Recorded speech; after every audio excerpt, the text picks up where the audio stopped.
자, 이번 시간에는 TAT 2급에서 재무회계 이론 비유동자산 부분 할게요.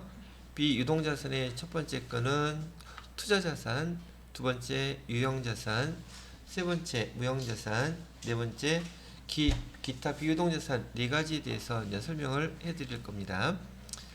자, 화면을 보시게 되면 자, 투자자산이라는 하는 것은 이익을 목적으로 당연히 투자하는 거겠죠. 투자라는 말 뜻은 이익도 볼 수 있지만 손실도 볼 수 있다고 했었고요. 여기 우리 앞에서 그 유동자산에서 단기 투자자산이 있었죠. 단기 투자자산에 해당됐었던 단기 금융상품이라든지 단기 매매증권이라든지 단기 그 대여금이 단기자가 빠지면 다 여기 투자자산으로 이동해서 오면 된다고 얘기하는 것이고, 그래서 첫 번째 장기성 예금하고 장기성 금융상품 투자자산의 첫 번째 거라고 얘기해 드렸었죠. 또 두 번째로는 특정 현금과 예금, 우리 당좌 개설 보증금으로 사용이 제한되어 있는 것도 얘가 언제 끝날지 모르죠. 걔가 설사 단기라 할지라도 사용이 제한되어 있다면 투자자산으로 포함시켜줘야지 돼요. 자, 사용이 제한되어 있는 예금, 만약에 10개월 정도 걸린다고 그래요. 근데 사용이 10개월 동안 제한이 되어 있어. 10개월이니까 단기 투자자산에 넣어야 된다? 아니라고요. 사용 제한이 되어 있으면 여기 투자자산에다가 여기 분류를 해주셔야 된다는 얘기예요. 자, 그 다음에 아까도 설명드렸던 매도가능증권, 만기보유증권, 요것도 간단하게 정리 한 번만 다시 복습해 드릴 테니까 보세요. 우리는 보통 유가증권이라는 것을 유가증권을 두 가지로 구분한다 그랬었어요. 하나는 지분증권이라고 배웠었고요. 또 하나는 채무증권이 이렇게 두 가지로 나눈다 그랬었죠. 채무증권으로 나누는데 지분증권은 말 그대로 주식을 얘기하는 것이고요. 채무증권은 국채라든지 공채라든지 사채 이런 것들을 우리는 채무증권이라고 나누어요. 근데 우리 재무회계에서는 이렇게 안 나누고 단기 매매 증권 이렇게 나누고요. 그다음에 매도 가능 증권, 그다음에 만기 보유 증권, 그다음에 지분법 적용 투자 증권 이런 용어로 배웠었죠. 물론 우리 운용사 2급 배울 때 국제회계 기준에서는 관계기업 주식 뭐 이런 식으로 배웠지만은 우리 지금 기업회계 기준에서는 우리가 사용하는 계정은 네 가지가 있다고 얘기해 드리는 것이고요. 여기 단기 매매 증권에는 주식도 있고 채권도 있다 그랬었죠. 주식도 있고 채권도 있어요. 매도 가능 증권에도 주식도 있고요. 그다음에 채권도 있어요. 근데 만기 보유 증권에는 만기라는 말이 있기 때문에 얘는 죽었다 깨어나도 주식은 올 수 없어요. 여긴 채권만 있어요. 거기에 반해서 지분법 적용 투자증권이라고 되어 있죠. 이 지분법 적용 투자증권도 지분이라는 용어가 들어가 있죠. 얘는 그래서 주식만이 대상이 된다는 얘기예요. 되셨나요? 자, 그 다음에 목적을 보시게 되면 단기 매매 증권은 단기 시세 차익 목적으로 취득하는 것을 우리는 단기 매매 증권이라고 우리 회계 담당자들이 기록한다 그랬죠. 거기에 반해서 매도 가능 증권은요. 매도 가능 증권은 보편적으로 얘는 유동 자산에도 있지만 보편적으로는 비유동이에요. 1년이 넘는 것이고 목적이 뚜렷하게 없어요. 그럴 때 쓰는 계정 과목이 매도 가능 증권이라고 쓴다고 얘기해 드렸었죠. 그 다음에 만기 보유 증권은 만기까지 얘를 취득할 때 만기까지 보유할 의도가 있고 만기까지 보유할 능력도 있고 그랬을 때 우리가 기록하는 계정 과목 이름이 만기 보유증권이라고 이렇게 씁니다 라고 얘기해 드리는 거예요. 그 다음에 여기 세 번째 지분법 적용 투자증권은 TAT 2급 세무 2급에서는 잘 나오지 않는 내용이죠. 그렇지만 그 피회사 그 주식을 산 회사 있죠. 사들인 회사에 대한 회사를 지배할 목적으로 주식을 몇 퍼센트 이상? 20% 이상 취득하면 그때 기록하는 그 용어가 지분법 적용 투자증권이에요. 지금 파란색으로 제가 이렇게 박스 쳐드린 것들은 다 목적이 있죠. 근데 매도가능증권은 지금 목적이 뚜렷하게 없고 보편적으로 장기예요. 그래서 투자자산 안에 포함시켜 놓습니다 라고 얘기를 했었어요. 되셨나요? 자, 그 다음에 장기 대여금 있고요. 그 다음에 투자 부동산. 자, 이것도 또 높아심에 복습 한번 해볼게요. 우리 회사에서 건물을 샀어요. 건물을 샀는데 얘가 투자 목적일 때 건물을 투자 목적으로 사게 되면 얘를 뭐라고 쓴다 그랬어요? 투자 부동산이라는 용어로 회계 담당자가 기록해 줘야 됩니다 라고 했었죠. 자, 두 번째, 투자 목적이 아니라 사용 목적이라면 사용 목적이라면 얘는 유형 자산이 되겠죠. 유형 자산에 뭘로 기록해 주면 돼요? 건물이라고 기록해 주면 돼요. 근데 만약에 건물을 샀는데 얘가 판매 목적으로 샀다면 얘는 재고 자산이 되죠. 재고 자산이 되면서 기록할 용어는 뭐가 되겠어요? 상품이라고 이렇게 기록해 줘야 된단 말이죠. 자, 우리 회계 담당자들은요, 여기 계정만 암기했다고 해서 끝나는 게 아니야. 그건 가장 초급 과정에서 반드시 기록하려고 하면 기록할 용어를 알아야 기록할 수 있을 거 아니에요. 그래서 그걸 외우는 게 기본이고, 두 번째로는 그 사용 목적이 뭐냐에 따라서 계정들을 분류해서 기록할 줄을 알아야지 그 다음에 다음 단계에 업그레이드된 그런 업무를 보실 수 있다고 얘기해 드린 거랍니다. 그럼 투자 자산에 대해서는 뭐 이 정도 설명이면 충분히 가능하지 않을까 싶어요. 자, 두 번째로는 유형 자산. 조금 전에 설명해 드렸던 것처럼 여기 유형 자산은 목적 자체가 회사에서 사용하고자 샀던 자산들이에요. 다른 말로 사용 목적이라는 용어 대신에 영업용이란 말로도 사용하고요, 업무용이라고도 사용해요. 그래서 여러분들이 저기 뭐 기출 문제라든지 문제들 풀어볼 때 영업용으로, 업무용으로 이런 용어들 많이 봤었죠. 얘가 바로 그 사용 목적이란 얘기를 하는 거예요. 여기 유형자산의 종류에는 토지, 건물, 차량 운반구, 비품, 기기장치, 구축물, 건설 유기자산. 어렵지 않죠? 했던 것들이니까. 그런데 여기 왜 토지하고 건설 중인 자산에 빨간색으로 해놨을까? 감가상각 대상 자산이 아닌 거. 토지도 건설 중인 자산도 감가상각하지 않습니다. 토지는 예시당초 감가상각 대상이 아니고요. 건설 중인 자산은 이제 취득 과정에 있는 거죠. 감가상각이라는 것은 취득 과정이 끝나고 사용되기 시작하면서부터 비용화 시키는 게 감가상각비잖아요. 근데 건설 중인 자산은 아직 취득 과정이 끝나지 않았으니까 당연히 감가상각을 할 수가 없는 거겠죠.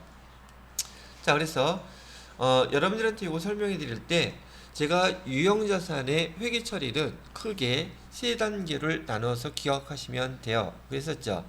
첫 번째 단계는 취득 단계, 두 번째 단계는 사용 단계, 세 번째 단계는 처분 단계, 세 가지를 나누어서 이슈화해서 머릿속에 기억들을 해두세요. 이렇게 얘기를 해드렸단 말이죠. 자, 취득 단계에서 이슈가 되는 게 뭐였었어요? 취득 단계에서의 이슈는 부대 비용이 뭔지를 아는지를 물어보는 거였었죠. 근데 회사에서 유형자산을 취득하는 게 돈 주고 사는 것밖에 없었을까? 그 이외에도 여기 세무이급에서는 여러 가지로 이제 설명을 하게 되는데 그 중에 일단 교재에 있는 내용들만 먼저 설명을 해드릴게요. 유형자산을 취득할 때는 취득 원가를 결정해야 되는데 이 취득 원가는 기본적으로 공정가치가 취득 원가가 된다는 얘기예요. 됐어요? 그럼 공정가치를 언제 공정가치를 기록하느냐? 현물 출자할 수도 있잖아요. 그죠? 그 다음에 증여, 무상으로도 받을 수 있죠. 그래서 여기서는 자, 우선 예를 들어 드렸던 가장 기본적인 거죠. 자, 토지가 공정가치로 지금 10만원짜리예요. 그런데 취득세, 그 다음에 등록세가 이렇게 발생했다고 얘기하고, 그 다음에 얘는 현금으로 납부했다는 얘기예요. 그럼 토지의 값어치는 얼마가 되겠습니까? 그러면 여기 취득세와 등록세는 부대비용이죠. 그 다음에 토지의 공정가치는 10만원이라 그랬죠. 두 개 합친 것이 토지의 값이에요. 취득원가. 그럼 토지는 10만 7천 원이 되겠죠. 그러면 여기 공정가치 첫 번째 거에는 자산수중 이익이라고 쓴 이유는 회사의 대주주가 그 사옥지를 나가 그러는데 자, 내 토지 여기다 그냥 지어 라고 했단 말이죠. 그럼 자산을 공짜로 받았죠. 그래서 그때 쓰는 계정의 이름은 뭐라고 쓴다? 자산수중이익이라고 쓰시라고 얘기해 드린 거예요. 그다음에 여기 취득세와 등록세는 부대비용이고 현금으로 냈다고 했으니까 여기 토지 가격 취득원가에 다 포함시켜 준 거란 얘기죠. 되셨나요? 자, 이번엔 두 번째 출자하는 경우에요. 지금 우리 회계 1급 때 배웠 TAT 뭐죠? FAT 1급에서 배웠던 내용하고 지금 더 업그레이드된 내용들이 나오고 있죠. 거기 거 또 하지 않는다는 얘기죠. 자, 이번에는 토지를 갖다가 토지하고 토지는 얼마짜리? 10만 원짜리. 건물은 얼마짜리? 5만 원짜리. 이 두 가지를 그냥 출자를 했어요. 출자라는 것은 자본금이 증가한다는 뜻인데 그렇게 자본 출자하는 게 꼭 현금일 필요는 없다는 얘기예요. 출자는요 이렇게 유형자산일 수도 있고요. 그 다음에 현금일 수도 있고 또 노무 저기 일하는 거 그거일 수도 있어요.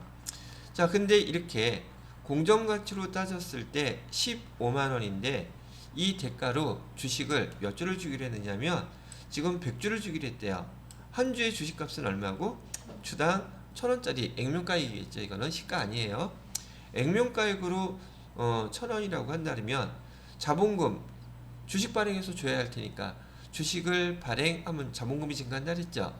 그래서 자본금은 10만 원이 증가했을 것이고 토지하고 건물 공정가치로 기록해놨으니까 15만 원어치가 되겠죠. 그럼 여기 차이가 나잖아. 그 차이는 뭐예요? 주식 발행 초과금이라고 써야 되겠죠. 됐어요? 그러면 액면가액으로는 여기 지금 주식가의 값어치가 10만 원이라고는 하지만 시가로는 여기 토지하고 건물을 출자한 금액하고 같다고 판단하니까 교환한 거 아니겠어요?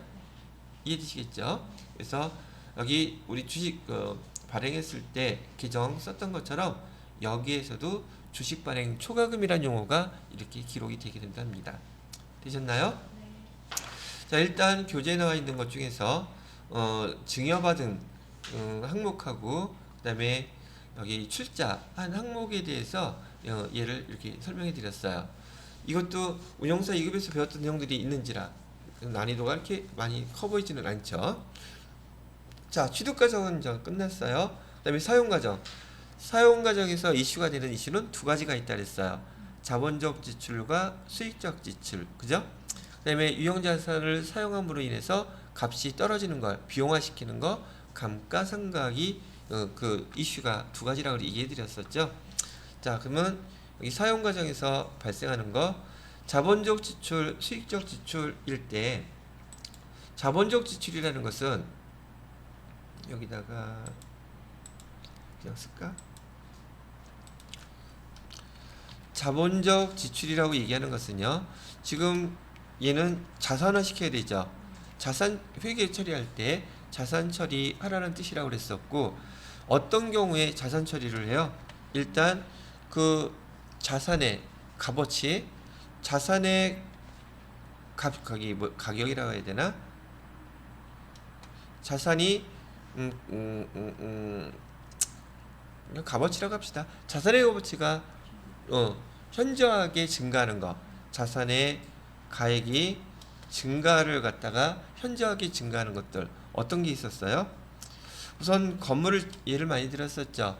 건물에서는 증축을 한다든지, 그죠? 그다음에 또 뭐가 있어요?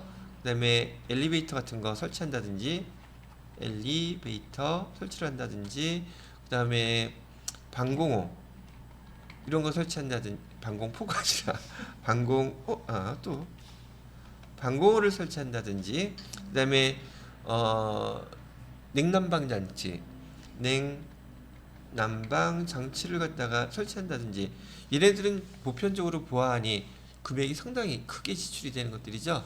또 있어요. 리모델링 하는 거. 이런 그 금액을 사용하게 되면 기본적으로 자산의 값이 현저하게 증가하거나 또는 내용연수 사용하는 기간이 현저하게 증가하는 그런 지출일 때는 금액도 크지만 그 크기 때문에 걔를 한 번에 다 비용 처리하지 말고 자산하고 똑같이 감가상각이라는 방법을 통해서 나누어서 비용 처리하세요 라는 차원에서 자산 처리하라고 얘기했던 거예요. 됐죠? 거기에 반해서 수익적 지출은요. 수익적 지출은 얘는 비용 처리하라는 뜻이었죠. 비용 계정은 뭐뭐 사용했었어요? 건물이라든지 기계장치인 경우는 수선비라는 비용으로 계정으로 사용하기로 했었고요. 그죠? 그 다음에 차일 경우에는 차량 유지비라는 계정으로 회계 처리하세요. 그랬었죠? 얘네들은 그 상대적으로 지출하는 금액이 크지가 않아. 그죠? 그런 것들 현상 유지와 관련된 거. 그죠? 그 다음에 현상 복구에 관련된 비용들. 예를 들면 어떤 게 있었을까? 우선 건물 같은 경우에는 도색비라든지, 그죠? 그 다음에 창문이라든지, 그 다음에 형광등이라든지, 뭐 이런 거 교체하는 경우 있겠죠? 차와 같은 경우에는 타이어 교체라든지, 타이가 아니라 타이어 교체라든지, 그 다음에 뭐 각종 윤활유 교체하죠? 윤활유 교체라든지 뭐 그런 거 뭐 등등 많이 있죠. 이렇게 말하면서 쓰면서 말을 하면 머릿속도 헷갈려. 하여튼 여러분들이 이런 내용들은 익히 FAT 1급과 전산회계 1급에서 배우셨을 거라고 생각하는데 여기서 또 문제가 잘 출제되는 형태가 뭐가 있다 그랬어요. 회계 담당자가 지금 엘리베이터를 설치했어요. 엘리베이터를 설치를 해가지고 비용이 500만원 청구가 됐단 말이죠. 그럼 우리가 배웠던 대로 얘는 계정 뭘로 처리해야지 돼요? 얘는 건물인 자산으로 이렇게 처리를 했었어야 되는데 이 담당자가 이걸 몰랐어. 그래서 비용인 수선비로 회계 처리를 했을 때 재무제표에 미치는 영향은 재무제표에 미치는 영향은 어떻게 됩니까? 라고 물어보는 게 시험 문제로 자주 출제되는 거 보셨을 거예요. 그러면 차변에 원래는 뭐라고 썼었어야 돼요? 건물 500만원 이렇게 써야 되고 대변에 뭐 현금으로 줬다고 치고 현금 500만원 이렇게 썼어야 되는데 지금 이사 담당자는 어떻게 썼다는 얘기예요? 수선비 500 이렇게 썼고요. 대변에 현금 이렇게 썼다는 얘기잖아요. 지금 제가 또 이렇게 저도 쓰는 이유가 그래 보기가 편하니까. 됐어요? 그러면 이렇게 회계 처리를 잘못하게 됐을 때 재무제표에는 어떤 영향을 미치겠습니까? 이게 이제 시험 문제예요. 그럼 봐요. 건물로 써야 되는데 건물로 안 썼죠. 그럼 자산은 과소 계상이 된 거겠죠. 반대로 수선비라고 쓰면 안 되죠. 근데 수선비라고 썼으니 비용은 과대 계상이 됐겠죠. 자, 봐요. 여기다 써놓을게요. 건물이라고 써야 되는데 건물이라고 안 썼으니 자산은 과소 계상이 됐을 것이고, 그죠? 자산이 과소 계상되면 이익도 과소 계상되죠. 또 뭐도 과소 계상돼요? 자본도 과소 계상되죠. 그 다음에 법인세 비용도 과소 계상된다고 아까 우리 재고자산 할 때 그 등호관계 같이 꼭 외워놓으라고 해드렸던 거죠. 그러면 얘네들은 다 과소 계상이 됐다면 얘와 반대되는 계정인 비용 계정이 있었죠. 비용 계정은 과대 계상이 되겠죠. 이거 암기해 놓으면 이럴 때 많이 사용할 수 있고 재무제표에 미치는 이런 각 계정의 증가, 감소, 과대, 과소 계상 하는 문제가 너무나 많이 나온단 말이에요. 그리고 난이도가 높아 그것도. 그래서 이거 잘 기억하시라고 샘플로 하나 다시 설명을 해드렸습니다. 되셨나요? 자, 이렇게 해서 자본적 지출하고 수익적 지출에 대한 거 정리 간단하게 해드렸고요. 두 번째, 유형자산의 감가상각은 유형자산을 감가상각하기 위해서는 꼭 세 가지는 알아야 된다 그랬죠. 자, 유형자산을 감가상각을 하기 위해서는 반드시 알아야 되는 우리가 회계 1급 때 배웠던 감가상각의 3요소 있죠. 3요소 뭐뭐 있었어요? 취득 원가 알아야 된다 그랬었죠. 두 번째로는 내용 연수 알아야 된다 그랬었고, 마지막 잔존 가치를 알아야 된다 그랬었죠. 잔존 가치 또는 잔존 가액이라고 나왔어요. 자, 회계 세무 2급에서 이론에서 물어보는 거 하나만 더 체크하고 넘어갈게요. 여기에서 취득 원가는 확정되어 있는 금액으로 우리가 산 거죠. 그러나 내용 연수나 잔존 가치는 추정에 의한 거라는 거. 이거 왜 지금 설명하고 있어요? 지난번에 설명드렸었던 회계 변경에서 추정의 변경인지 아닌지 따질 때 감가상각에 대한 게 많이 나왔었잖아요. 그죠? 그래서 여기 취득 원가는 확정이지만 내용 연수와 잔존 가치는 추정된 자료다. 요거 알아두셔야 되겠고요. 감가상각의 3요소에 의해서 감가상각을 하는 방법은 요 밑에 보시는 것처럼 정액법, 정률법, 그 다음에 연수학계법, 생산량 비례법. 일단 여러분이 배우는 단계에서는 요 네 가지 얘기해드렸던 거 기억나시죠? 자, 그러면 요 네 가지 중에서 이런 문제도 나왔던 거 보셨을 거예요. 초기년도에 감가상각비가 가장 적게 계산되는 그 감가상각 방법은 어떤 것이며 가장 높게 계산되는 방법은 어떤 겁니까? 자, 우선 감가상각비가 가장 적게 계산되는 것은 무조건 정액법이에요. 왜?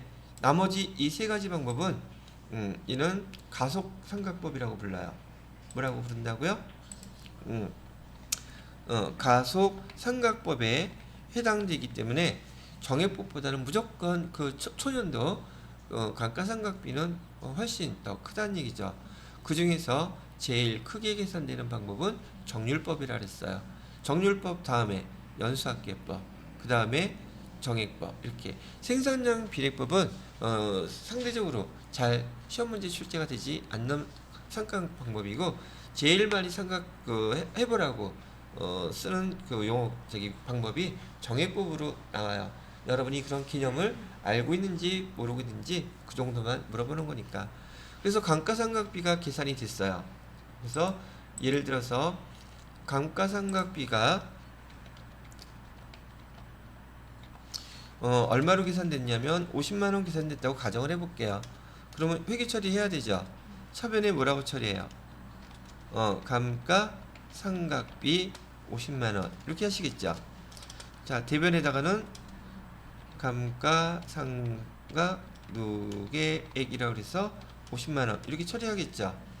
원래 유형자산의 값이 떨어졌다면 걔를 비용 처리할 때 직접 그 해당 유형자산을 여기다가 써줘야 되는데, 감가상각은 여기 유형자산을 명칭을 쓰지 않고 계정을 쓰지 않고 대신에 뭘로 쓰고 있어요? 감가상각 누계액이라는 용어로 사용하고 있죠. 그래서 얘는 뭐라고 쓴다? 간접법으로 기록한다. 근데 좀 이따가 나올 무형자산은 직접법으로 기록한다. 그런 차이점 아셔야 되겠죠? 자, 그 다음에 세 번째 단계에서는 처분 단계 알아야 된다 했었는데, 제가 여러분들한테 얘는 회계 급수 상관없이 이론이 됐던 또는 회계 처리가 됐던 무조건 나오는 거라서 반드시 꼭 잘 기억해 놓으셔야 된다고 얘기했었죠. 그리고 유형자산 처분 문제와 관련돼서는 꼭 이렇게 요 모양으로 만들어 놓으세요. 했던 거 기억나시나요? 됐어요? 그래서 문제에 주어진 거에서 취득원가, 감가상각, 세무 2급에서는 취득원가는 알려주는데 감가상각 누계액을 직접 계산하게끔 보통 시험 문제를 내요. 그럼 감가상각 누계액을 계산할 줄 알아야지 장부가액이 얼마인지 알겠죠. 그 다음에 그 장부가액과 판매액 비교해서 지금 장부가액은 얼마로 되어 있어요? 30만원이라고 되어 있고 판매가액은 40만원 되어 있죠. 지금 차이가 얼마나요? 10만원 더 장부가액보다 많이 받죠. 그래서 플러스 10만원 이렇게 된 것을 우리는 기정 뭐라고도 금방 알아요? 얘는 유형 자산을 처분해서 이익이 생겼구나. 얼마? 10만원. 이렇게 해서 시험 문제 나온 것도 많이 보셨죠? 회계 처리를 직접 하지 않더라도 이 문제만 갖고서도 문제를 갖다 해결할 수 있는 시험 문제, 기출 문제들이 여러 개 나왔었단 말이죠. 자, 그 다음에 회계 처리할 때 어떤 방법으로 회계 처리하라 그랬어요? 취득원가 유형자산 처분하니까 무조건 1번 없애줘야 되죠. 여기 예를 들어 본 것처럼 1번은 유형자산 처분과 관련돼서 무조건 유형자산은 없애줍니다. 이게 1번이라 그랬죠. 감가상각 누계 유형자산이 없어지니까 여지껏 그 유형자산에 대해서 비용 처리했던 것 무조건 2번 이렇게 없애주라 그랬죠. 그 다음에 우리가 받은 돈 또는 받을 돈은 미수금이라고 해야 되죠. 그래서 얘는 여러분 FAT 1급이나 그다음에 TAT 2급 시험 문제에서 그 세금계산서 발행하면서 여기 회계 처리까지 하는 문제 실무 문제로 주로 많이 나오는 형태예요. 그다음에 차액은 이렇게 우리가 받은 돈, 받을 돈 미수금으로 처리해 놓고 그 차액 계산해 보면 유형자산 처분이익 나오면 딱 맞습니다. 라고 했던 거죠. 이해됐어요? 요거 제가 여러 번 강조했어요. 자, 처분에 대해서 이렇게 나와 있는데 인전 세무 2급에서는 그 유형자산 처분에 대한 건 벌써 설명이 다 끝났고 여기 세무 2급에서 이제 문제는 동종교환과 이종교환이에요. 앞에 있는 저기 유형자산 처분과 관련돼서 회계 처리를 모르면 얘도 어려워질 수밖에 없겠죠. 입력할 때 실무 문제로 주로 나오니까. 자, 우선 처분할 때 동종교환부터 합니다. 자, 얘를 똑같이 들어볼게요. 여기 지금 차량 운반구의 취득가액은 500만 원이라고 하고요. 감가상각 누계 계산해 봤더니 360만 원이래요. 그럼 장부가액은 140만 원이죠. 얘를 갖다가 지금 얼마에 판다 그러냐면 150만 원에 처분을 하겠대요. 그럼 장부가액과 지금 매각 처분하는 금액의 차이가 10만 원이니까 아, 유형자산 처분이익이 10만 원 나오겠구나. 이것부터 알고 있어야 된다 그랬었고 이렇게 해놓은 다음에 회계처리 시작하라 그랬었죠. 취득원가 차량운반구 얘 처분했다 그랬으니까 자산이 감소하죠. 차량운반구 500만원 없애주시고요. 감가상각 누계액도 차변으로 360만원 이렇게 없애주시면 되겠죠. 우리가 받을 돈 또는 받은 돈 얼마예요? 150만원이죠. 그럼 돈 안 받았으니까 미수금이라고 150만원 해놓고 그 다음에 차변과 대변의 합계금액 차이가 얼마나 생겨요? 대변에 10만원 차이 나죠. 그럼 우리가 아까 여기서 계산해 놨던 거 유형자산 처분이 10만원이구나. 그럼 얘 회계처리 딱 끝나면서 이 금액이 맞아떨어지면 회계처리가 정확히 제대로 잘 됐구나 이렇게 판단할 수 있다 그랬었죠. 이게 기본적인 유형자산에 대한 처분 문제였었고, 두 번째 동종교환일 경우에는 우선 장부가액으로 한다는데 이게 무슨 뜻이냐면, 자, 상황은 위에 거와 똑같아요. 차량 운반구에 대한 취득원가는 500만원, 감가상각 누계액은 360만원. 그러면 장부가액은 140만원이겠죠. 근데 얘를 처분하는데 교환하기로 했어요. 뭘로? 똑같은 차량 운반구로 이렇게 교환하기로 했단 말이죠. 그러면 우리가 취득하는 그 거래처에서 그 유형자산이 트럭이 돼서 이 거래처에 공정가치는 얼마다, 장부가액은 얼마다 이런 거 가르쳐줘도 다 쓸데 없다 그랬죠. 필요 없다 그랬어요. 트럭을 우리가 취득할 때 여기서의 이슈는 얼마로 취득가액을 잡아줘야 되느냐, 이게 이슈라 그랬었어요. 근데 동종교환일 때는 우리 장부가액으로 그대로 차량 운반구 계산한다고 했었죠. 그래서 회계 처리할 때 밑에 보시게 되면은 그 결과로 차량 운반구 우리가 갖고 있던 건 거래처에다가 넘겨줘야 되죠. 그럼 차량 운반구가 없어지는 거잖아요.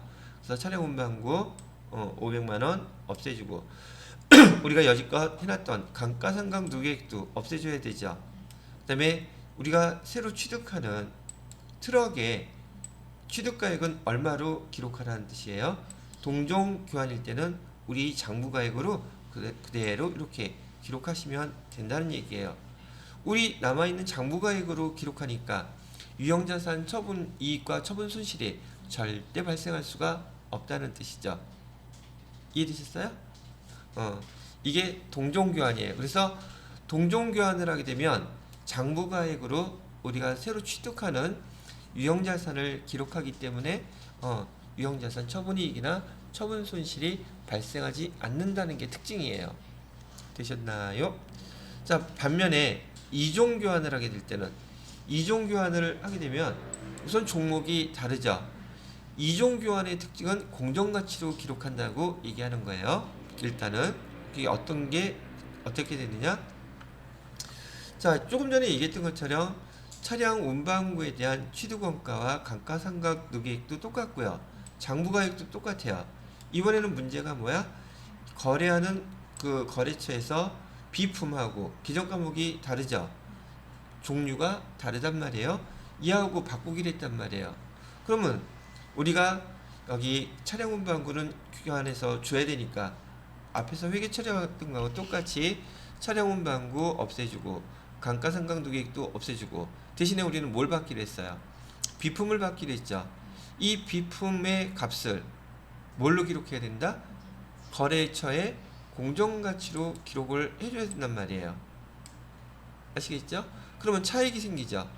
우리 장부가액과 공정가치 받는 거에 대한 거래 차익이 10만원이죠. 그래서 우리 거 팔고 건네주고 교환하면서 유형자산 처분이익이 10만원이 발생할 수 있다는 거예요. 자, 근데 하나 주의해야 될 게 지금 얘는 우리가 넘겨주는 차량 운반구의 공정가치가 없죠. 그렇기 때문에 상대편의 공정가치를 기록해 준 거고요. 만약에 우리 거의 공정가치도 알려줬다면 우리 걸 기준으로 기록합니다. 아시겠죠? 그것만 좀 주의하세요. 자, 이렇게 해서 유형자산에 대한 여기 취득과정, 그 다음에 사용과정, 처분과정 세 가지를 해봤죠. 그 다음에 평가과정. 지금 이 유형자산의 평가 재평가라고 되어 있잖아요. 이게 여러분들 TAT2급 세무이급에 추가된 항목이에요. 그러니까 이것도 잘 알아두셔야 되겠죠. 자, 그래서 유형자산의 재평가는 이런 용어를 쓸 겁니다. 지난번에도 계속 주로 토지 갖고 설명을 많이 해드렸었는데 토지를 갖다가 재평가하는 걸로 설명을 해드릴게요. 자, 토지를 취득할 때 과거에 취득했을 때 토지가 10만원짜리로 취득했어요. 현금 주고 샀다는 뜻이에요. 이렇게 기록하는 방법을 우리는 뭐라고 부르냐면 원가 모형이라고 부릅니다. 됐어요? 근데 회사의 필요에 의해서 이를 재평가하려고 그래요. 제가 왜 이런 걸 재평가한다 그랬어요? 아니, 회사에 필요가 있으니까. 대표적인 예로 이 회사는 건설 회사에 있었는데 지금 자기네들이 갖고 있던 토지나 건물 재평가하지 않고 원가 모형으로 계속 사용하고 있었어요. 그랬는데 지금 사업을 하다 보니까 어느 입찰을 해서 그 공사를 따내고 싶은데 제약 조건이 있다 그랬었죠. 예를 들어서 자산이 뭐 1000억 이상인 회사만 여기 입찰을 할 수 있어요. 그런데 우리가 지금 예를 들어서 뭐 900억밖에 안 돼. 100억 정도를 갖다가 더 자산 가치가 재무제표에 이렇게 보여져야지만 입찰을 할 수 있는 그 상황이 되는데 지금 못 하잖아. 그런데 다행히 우리가 갖고 있는 토지와 건물을 재평가하면 100억 정도가 딱 돼서 1000억이 넘을 것 같아. 그러면 필요에 의해서 자산을 재평가해서 재무상태표에다가 그 유형자산의 값을 증가시키려고 하겠죠. 그런 필요가 있을 때는 평가사들한테 감정평가 맡겨가지고 돈도 지불하면서 그 유형자산의 기록 방법을 원가 모형에서 재평가 모형으로 바꾼다는 얘기예요. 자, 그래서 재평가 모형으로 바꿨는데 지금 토지는 옛날 예를 들어서 뭐 10년 전에 10만원 주고 샀는데 지금 재평가하니까 공정가치가 얼마래요? 40만원이라고 얘기하면 예전에 샀던 토지 10만원보다 공정가치가 40만원이니까 토지의 값이 30만원이 더 증가하겠죠. 그리고 대변에다가는 길 뭐라고 써요? 자산 재평가 잉여금 또는 그냥 재평가 잉여금이라고 써도 상관은 없어요. 계정이 있는 대로 쓰시면 되는데 중요한 것은 이 자산 재평가 잉여금은 자본 계정 네 번째 있는 계정인 기타 호갈 손익 누계액에 포함되는 항목이란 말이죠. 이해되셨죠? 자, 그런 다음에 이런 재평가 모형을 선택하고 난 다음에는 이 유형자산에 대해서는 다음해부터는 감가상각하지 않습니다. 감가상각하지 않는 대신에 매해 우리 단기매매증권처럼 공정가치로 평가를 해야 돼요. 그런데 그 다음에도 이 자산의 값이 공정가치가 45만 원이 된 거예요. 45만 원이 됐다. 45만 원이 됐으면 토지의 값이 5만 원이 더 증가했다는 얘기죠. 토지 5만 원 이렇게 써주시면 돼요. 그런데 여기 쓰는 용어가 달라져. 여기 지금 재평가 이익이라고 써놨었죠.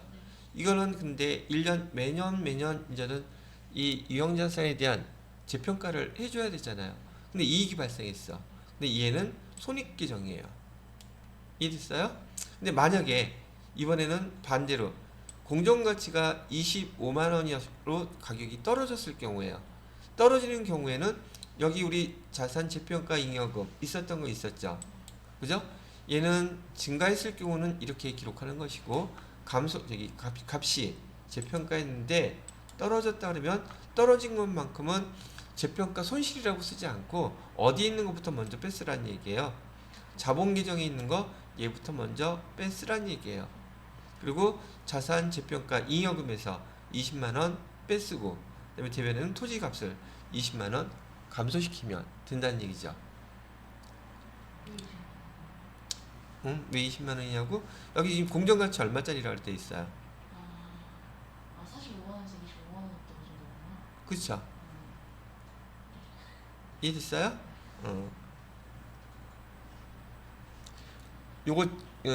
요거는 좀 제대로 이해 안 하면 난이도가 좀 있는 거예요. 근데 자산 재평가에 대해서는 우리 지난번에 운용사 2급에서도 여러 번 설명을 제가 하면서 얘기를 했었기 때문에 이 정도까지 얘가 훨씬 쉽죠. 운용사 거 국제회계 기준보다는 얘가 지금 난이도가 좀 쉬운 편이에요. 시험 문제 낼 것도 거기는 재무회계 문제만 20문제가 나오지만 여기는 꼴랑 몇 문제 나와요. 8문제밖에 낼 수가 없기 때문에 아시겠죠? 자, 그래서 자산 재평가에 대한 설명해 드렸고요. 그다음에 얘는 아까도 말로 설명해 드렸던 거죠. 유형 자산에 대한 평가, 손상차손 계산 한다 여기 계정 설명해 드린다 그랬었잖아요. 얘는 아까 또 말로 했으니까 한번 자세히 보세요. 여기 손상차손이라고 얘기하는 것은 우리 그 재무상태표에 있는 자산 계정들에 대해서 12월 31일 기말 시점에서 이상이 그러니까 일상적인 어떤 차이가 아닌 지금 비정상적인 상황으로 우리 자산의 값이 현저하게 떨어졌다면 떨어진 것만큼을 비용 처리해 줘야 되는데 그때 사용하는 계정이 손상차손이라는 계정이에요. 자, 보세요. 촬영 운반구가 500만 원짜리였었어요. 감가상각 누계액은 아까 봤던 것처럼 360만 원. 우리 정상적으로 했다면 우리 유형자산 촬영 운반구의 장부가액은 140만 원이란 말이에요. 근데 얘가 사고가 났어. 그래서 얘를 팔까? 그냥 쓸까? 고민하고 있었단 말이죠. 중요한 것은 현재 우리가 기록해놨던 정상적인 상황에서의 장부가액보다 값이 현저하게 떨어졌다는 거예요. 그래서 거기 중고차 시세를 물어봤더니 거기서 지금 이 차 갖다 주면은 40만 원을 주겠대요. 그럼 얘는 시장에서 그렇게 주겠다고 하니 얘가 순 공정가치라는 용어로 사용한다는 얘기고요. 그리고 아니 그러면 이거 너무 싸니까 팔지 말고 그냥 쓰면 얼마나 될까라고 추정으로 계산을 해봤더니 계속 사용 가치는 50만 원이었다고 가정을 하는 거예요. 이 중 두 가지 금액 중에서 큰 금액하고 비교하라고요. 어떤 게 더 커요? 계속 사용 가치가 더 크죠. 50만 원하고 지금 140만 원하고 차이 나는 금액이 얼마가 차이 납니까? 90만 원 차이 나죠. 그 90만 원만큼은 우리 장부 가액보다 값이 더 떨어진 거죠. 떨어진 것만큼을 계정 뭐라고 기록하라고요? 손상 차손이라는 계정으로 쓰고 대변의 계정은 뭐라고 써요? 손상 차손 누계액이라고 써주라는 얘기예요. 됐어요? 자, 근데 시간이 지나다 보니까 얘 값이 좀 다시 환원돼서 더 올라갔어. 그런 경우가 혹시 발생한다. 그런 경우는 별로 없겠지만 발생한다면 손상차손 했던 금액 범위 내에서 환원시키는 거야. 재고자산 평가하고 똑같죠. 손상차손 계정도 환원됐을 때는 처음에 떨어졌던 그 금액만큼만 환원시켜야지 그 금액 이상으로 환원시키면 안 된다고 얘기하는 겁니다. 여기 재고자산 평가 충당금 환입도 똑같은 계정으로 사용했었죠. 환입이라는 계정. 얘도 재고자산 평가 충당금하고 성격은 똑같다고 보시면 됩니다. 세 가지가 똑같네. 그러고 보니까 대손 충당금도 대손 충당금 환입 썼죠. 충당금 쓰는 이런 계정들 이렇게 환입으로 처리한다. 되셨나요? 자, 그 다음에 지금 여기 유형자산에 대해서 되게 중요한 것들 지금 많이 설명해 드리고 있죠. 세무이급에 추가된 것들이 여러 개 있었어요. 그 하이라이트 중에 하나가 정부 보조금이랍니다. 자, 정부 보조금도 이해만 제대로 하면 이렇게 어려운 내용은 아니에요. 우리 운용사 2급할 때도 정부 보조금 설명해 드렸었죠. 안 했나 보네. 표정을 보아하니. 자, 정부 보조금은요 크게 두 가지가 있어요. 수익 관련 보조금을 지급하는 경우가 있고요. 자산 관련해서 보조금을 지급하는 경우가 있어요. 수익 관련 보조금은 어떤 것이냐면 지금 코로나19로 정부에서 많은 업체들한테 돈 지급해주고 있죠. 특히나 여행업계라든지 그다음에 항공업계 같은데 정부에서 저기 조건이 뭐예요? 고용 유지를 해준다는 조건 하에서 일정 금액을 갖다가 지금 지원을 해주고 있죠. 이거는 반대급부가 없어요. 반대급부는 그거예요. 그냥 현재 직원들 그대로 유지하는 조건으로 지원을 해주는 거예요. 그럼 그것만 지키면 별다른 추가사항은 없다는 얘기죠. 이런 걸 갖다가 우린 뭐라고 부르냐면 수익 관련 보조금이라고 불러요. 그러면 100만 원을 갖다가 정부 보조금으로 지급을 받았다고 하면 예를 들어서 보통예금으로 받았어요. 그러면 차변에 보통예금은 100만 원이 증가하겠죠. 대변에 뭐라고 기록해요? 정부에서 보조해준 수익. 그래서 수익 100만 원 이렇게 쓰는 거예요. 어렵지는 않죠. 근데 옆에 제가 왜 선수 수익이라고 써놨느냐면 선수 수익이라고 정부 보조금 받았을 때 계정을 선수 수익이라고 쓰는 경우는 아직 정부에서 보조금을 주는 거에 대한 아직 그 조건이 있죠. 조건 만족이 아직 실행되지 않았을 때 그때는 뭐 조건 만족이 아직 되지 않았어요. 근데 돈은 먼저 받았어. 조건 만족이 안 된 상태에서 돈 받은 것은 조건 그 이행을 못하면 다시 돌려줘야 되잖아. 그래서 선수수익이라고 써놓는 거예요. 근데 그 선수수익이라고 써놨다가 정부에서 이행한 요건을 만족시키게 되면 선수수익 빼주고서는 여기 정부 보조금 수익 이렇게 써주면 돼요. 되게 간단한 내용이에요. 됐나요? 근데 시험 문제로서 주로 출제하는 시험은 바로 여기 자산 관련 보조금을 갖다 주로 시험 문제로 많이 낸답니다. 자산 관련 시험 문제로 어떻게 내냐면 자, 보통예금으로 정부 보조금을 먼저 보내줬어요. 근데 이 보조금을 주는 이유는 국가에서 그러한 산업을 갖다가 지금 저기 서포트 해주려고 그래요. 지원해 주려고 그러는 거예요. 그런 산업을 육성하려고. 그래서 하나 예를 들면 우리 그 좀 몇 년 지났지만 3D 프린팅 그런 산업을 우리나라에서 육성하기 위해서 그런 그 사업을 시작하면서 기계를 취득할 때 취득하면 돈 얼마를 지원해 줄게요 라고 한 조건이 있었단 말이죠. 그러면 그 지원금을 하게 되면 돈도 싸고 새로운 업종이니까 사업을 하려는 사람들이 생길 수 있겠죠. 그래서 그 3D 프린터 기계 장치를 사기로 하고 조건을 만족시켰어요. 그래서 국가에서 여기 보통예금으로 정부 보조금 100만 원을 지급했답니다. 근데 정부 보조금을 지급했는데 지금 이 조건이 뭐였었어요? 기계 장치를 살 때 쓰라고 주는 거죠, 이거. 그러면 밑에다가 뭐라고 써야 되느냐면 얘는 보통 예금 계정의 차감 계정이라고 꼭 표시를 써놔야 돼요. 왜 써야 되느냐면 보통 예금 통장에 들어가 버리게 되면 기계장치 사라고 준 돈하고 그다음에 회사의 보통 예금에 있는 통장의 금액하고 섞여 버리죠. 그래서 마음대로 쓸까봐 이렇게 구분을 꼭 해놓으세요라고 해놓고서는 이렇게 지급을 했단 말이에요. 그러면 재무상태표에 보통예금 계정에 대해서는 어떻게 표시를 해야 되느냐 하면 지금 보시는 것처럼 현재 보통예금 통장에는 600만 원이 있어요. 근데 그 중에서 정부 보조금은 얼마? 100만 원. 그러면 밑에 보통예금 잔액은 얼마 남아요? 500만 원. 그럼 이 회사에서는 보통예금 통장에 600만 원이 있다 할지라도 정부 보조금 100만 원은 손대면 아직은 안 된다는 뜻이에요. 이해됐어요? 그래서 얘를 정부 보조금도 여기 현재 보통예금 통장으로 보내줬기 때문에 보통예금 통장에 여기 차감 계정이라고 쓰는 거예요. 근데 만약에 예를 들어서 얘를 갖다가 현금으로 보내줬다면 어떻게 했습니까? 차변에 현금으로 100만 원을 받았어요.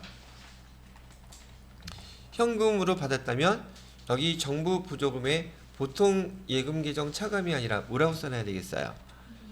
현금 계정에 차감 계정이라고 이렇게 표시를 해놔야 되겠죠.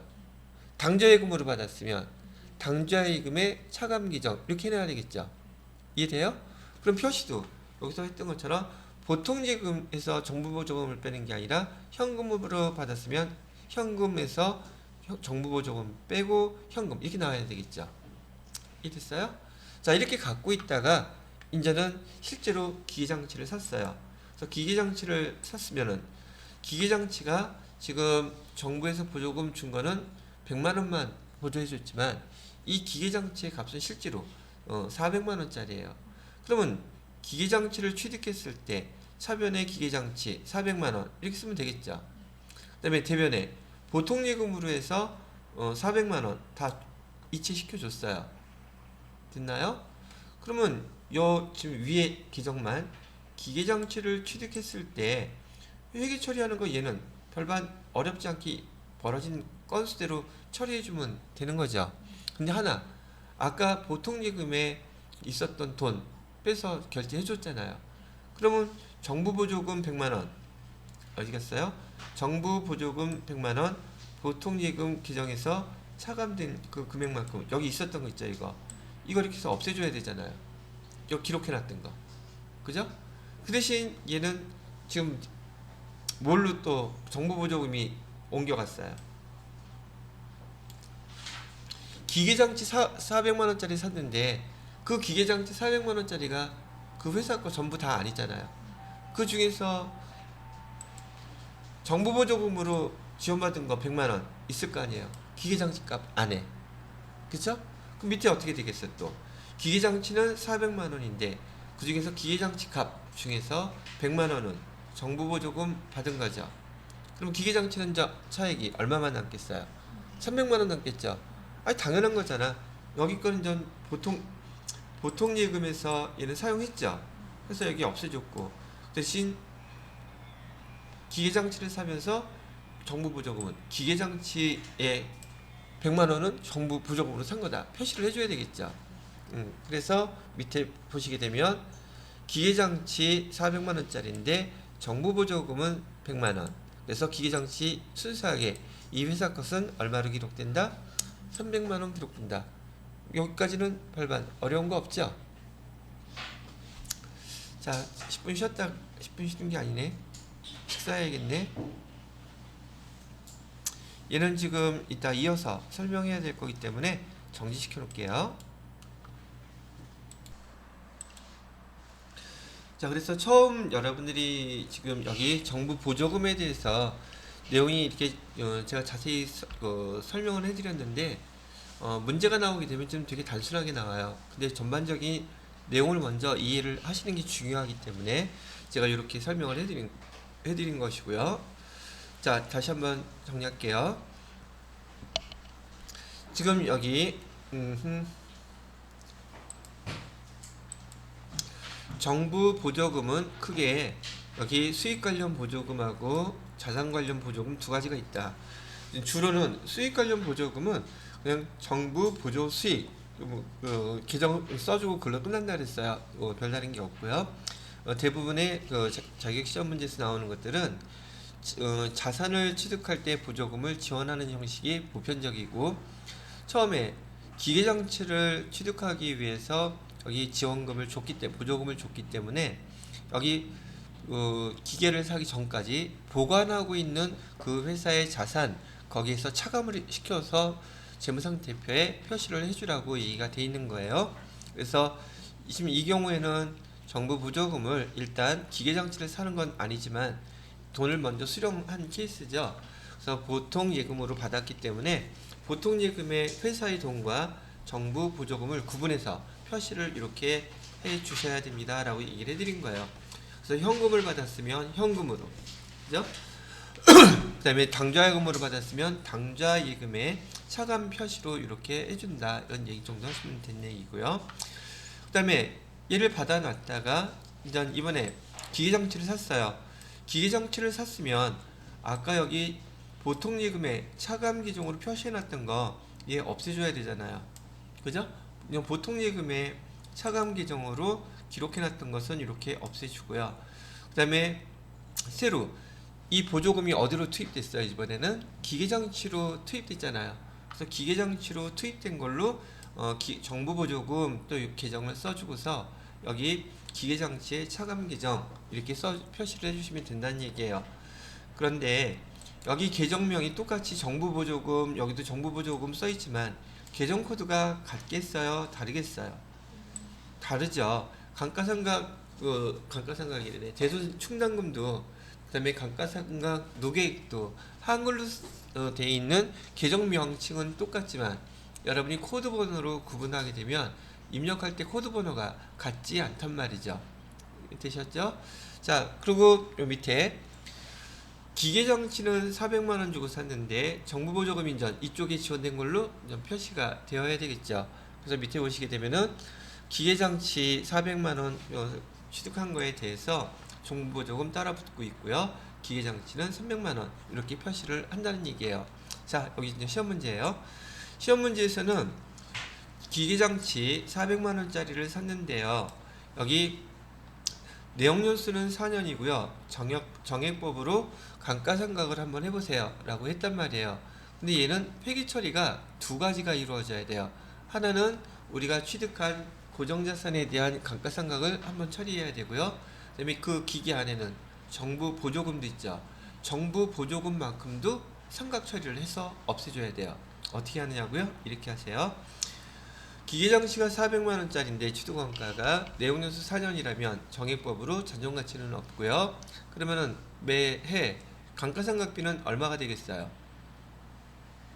나누기 4 하니까 100만원씩 되겠죠.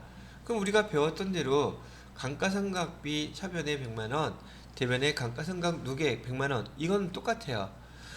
됐어요? 그런데 여기 안에 정부 보조금 있죠. 정부 보조금을 상각할 때에도 기계장치 상각한 방법으로 똑같이 상각합니다. 그럼 정부 보조금 100만원을 4년으로 나누게 되면 매년 얼마씩 상각해 줘야 돼요? 100만원 나누기 4 하면 25만원 나오죠? 그죠? 그래서 25만원만큼을 갖다가 이렇게 차변에 정부 보조금 기계장치 계정, 아까 여기 써있던 거 있었잖아요. 요거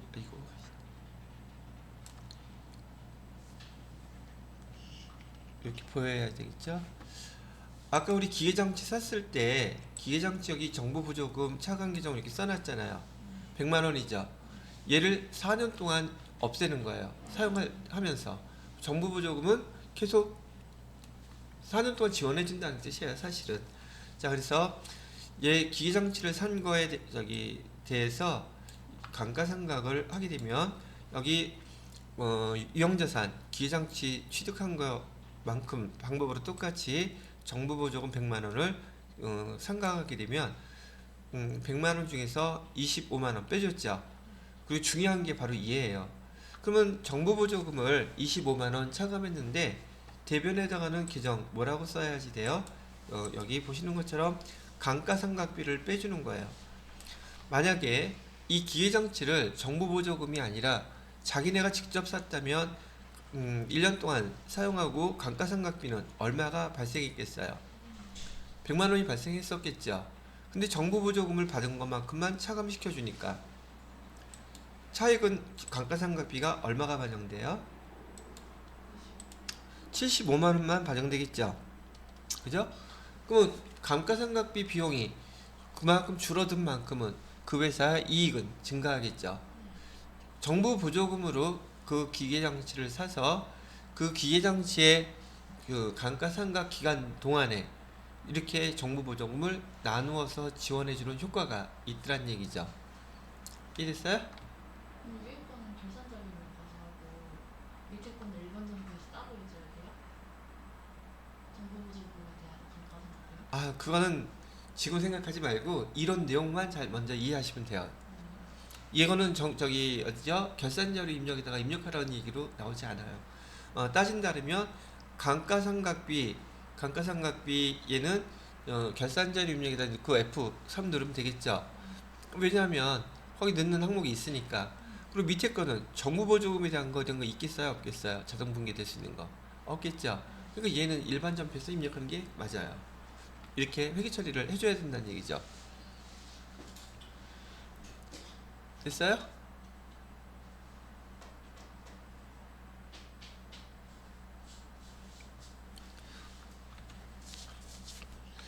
자, 여기까지 정부 보조금에 대한 설명해 드렸고요. 자, 이번에는 무형자산에 대해서 설명합니다. 무형자산은 앞에서 우리 설명 배웠던 것처럼 우선 형태가 없지만 식별 가능해야 한다 그랬었고요. 근데 얘는 비화폐성 자산이라는 거 잊지 말라 그랬었죠. 무형자산의 종류에는 영업권, 산업재산권, 광업권 쭉 배웠죠. 주로 이제 시험 문제 많이 나오는 거 개발비나 또는 소프트웨어. 여기 산업재산권 안에 네 가지 있다고 설명해 드렸었죠. 산업재산권 안에는 제가 코카콜라 병 생각하시고서 우선 거기 병 안에 들어있는 콜라는 우리는 특허권이라고 불렀었죠. 특허권. 그 다음에 병 모양은 실용 신안권, 그 다음에 디자인권, 마지막으로 상표권. 이런 것들을 우린 산업재산권이라고 불러요. 무형자산도 마찬가지로 자산이기 때문에 취득할 때 부대비용이 발생했다면 그 무형자산에 포함시켜줘야 되는데 TET 2급에서 나온 기출문제에 보면은 특허권을 취득하기 위해서 특허권 컨설팅 업체에다가 100만원 그거 특허권이라고 써야 된다는 얘기예요. 특허권을 취득하기 위해서 컨설팅 보수료 나간 것들이 있다면 거기 안에 포함시키라는 얘기 해드리는 거죠. 자, 근데 무형자산도 자산인데 고정자산으로서 얘도 상각을 하죠. 얘 상각할 때는 유형자산처럼 간접법을 사용하지 않고 얘는 직접법 사용하죠. 그 다음에 감가상각비라는 용어를 사용하지 않고 무형자산 상각비라고 사용한다고 얘기해 드렸었죠. 자, 그 다음에 여기 무형자산도 상각할 때는 우리가 상각하는 방법을 배운 대로 정액법, 정률법, 연수학계법 합리적인 것으로 선택해서 사용할 수 있다 했었어요. 근데 만약에 회사에서 상각 방법을 정해놓지 않았을 때에는 무조건 뭘로 한다? 정액법으로 사용해야 된다고 얘기해 드렸어요. 되셨나요? 그러면 무형자산은 언제부터 상각해요? 얘도 고정자산이잖아요. 유형자산하고 똑같이 사용 가능한 시점부터 그때부터 상각을 해주시면 된다는 얘기예요. 또 하나, 무형자산은 잔존가액이 없는 것이 원칙이에요. 자, 무형자산은 잔존가액 있다 없다? 없는 것이 원칙이다. 특별하게 계약서나 어디에서 정해놓은 게 있지 않다면 일반적으로 잔존가액은 없는 것이 원칙이라고 얘기해 드리는 거죠. 또한 특별한 내용이 없으면 상각 기간은 20년을 초과할 수 없습니다. 법령으로 정해져 있거나 계약성에 특정되어 있는 것이 없다면 무형자산의 상각 기간은 20년을 초과할 수 없다는 게 전반적인 TET 2급에서 무형자산에서 여러분들이 설명이 필요한 것들이었었어요. FAT 1급 때 설명했던 것처럼 상각할 때는 얘는 직접법을 사용하기 때문에 내용 연수도 1년씩 줄여줘야 된다는 거 잊어버리지 마시고요. 오케이. 자, 그 다음에 기타 비유동자산. 기타 비유동자산에는 임차보증금, 임대보증금, 그 다음에 임차권리금 구분할 수 있나요? 그거 구분할 수 있으시면 될 것 같고요. 기타 비유동자산의 부도금과 수표도 기타 비유동자산에 들어가는 항목이랍니다. 되셨나요? 자, 여기까지 해서 비유동자산에 대한 설명은 마무리하도록 하겠습니다. 혹시 질문? 있을 리가 없죠. 워낙 잘해서.